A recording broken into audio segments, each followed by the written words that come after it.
काय मग आता नो काय निवांत बसलो, काय काम धंदा आहे की नाही? हा काय आता तंबाखू म्हणता जरा पोरांचा फोन आला होता आता मोठ्याचा. काय मग काय गणपतीची काय गाड्या बिड्या काय केल्या नाही की नाही काय होय, यावर्षी? गाडी केला नाही आहे पोरांनी. मीटिंग झाली की नाही काय सोमवारी वाडीची? वाडीची मीटिंग झाली की नाही काय गाडी होय, बिडीची? झाली कालच झाली वाडीची आपल्या मीटिंग. काय सांगू बोलत होते की बाबा शनिवारी पोरा यायचे आहेत, प्रत्येक घरातली. हा. आपला आता काय निवांत थांबला आहे घर झाडून या.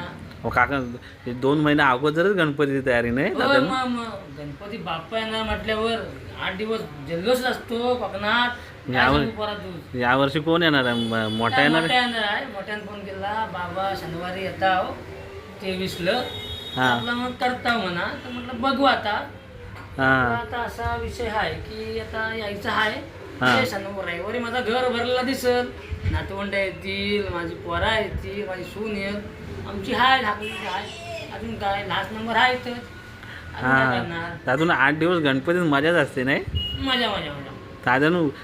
कोकण म्हणजे गणपतीत एकदम असा कसा भरलेलाच कोकण असतो म्हणजे नाही? स्वर्ग बेटा, स्वर्ग पोरा.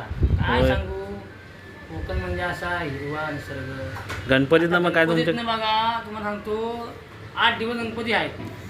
त्याच्या घरी भजन, त्याच्या घरी पूजा, त्याच्या घरात कीर्तन, इकडं नाच. काय सांगू नको, धांदल नसते. पोर माझा घराशी नाही, नात घरी नाही. संध्याकाळची सकाळी उठली, आंघोळ केला नाही, पूजा झाली बाबा. पण 8 दिवस धुमशान ना नुसता. तुमच्यान तुमच्यान पुरा तुमच्यान आमच्या म्हणजे कोकणात कोकण म्हणजे एकदम स्वर्गीय सुखच नाही? स्वर्गीय सुख. तुम्ही पण येऊन राहा आता मुंबईत. आम्ही येतोच सोडा. आहे दादानू, आम्ही येणारच यावा, आहोत. यावा, यावा, यावा. पण- तू वरच्या मागत्यातला ना रे. मी वरच्याचा. हा, तेव्हा म्हणजे आलो तर म्हटलं, मी आलो होतो जरा कामासाठी इकडं गावी 2 दिवसासाठी. म्हटलं तात्या निवांत काय बसले बघतो म्हणून आपलं मी. पोरांची आस लावून आहे होय काय? गणपती